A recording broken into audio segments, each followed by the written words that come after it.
Անվերջանալի սուտ։ Լատիշական հեքիաթ։ Լսեք, թե ես ինչ եմ պատմում։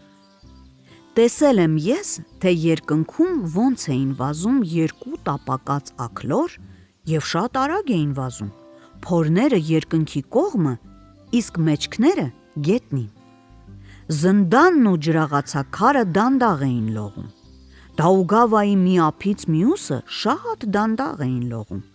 իսկ մյուս ափին սառույցի վրա մի գորտ էր նստած, երկու խոփ էր ուտում, իսկ սա հենց Հովհաննեսի օրն էր։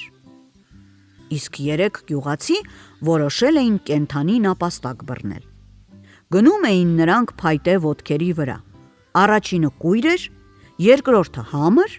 իսկ երրորդը ոտքերը չէր կարողանում շարժել։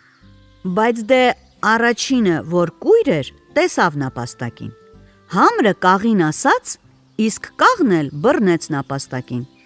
իսկ մարդիկ էլ մտքներովը անցկացրին գետնի վրայով նավերով լողալ։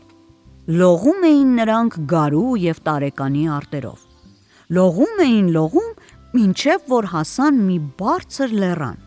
և այնտեղ էլ խորտակվեցին։ Խեցգետինը շամ պես ընկել էր նապաստակի ետևից, իսկ կովն էլ բարձրացել էր կտուրի գլուխն ու այնտեղ պառկել։ Ճանճերն էլ այս ու այն կողմերում մեր այծերի չափ էին, իսկ հիմա էլ պատուհանը բացելու ժամանակն է, որ մեր փչոցը դուրս թռչի։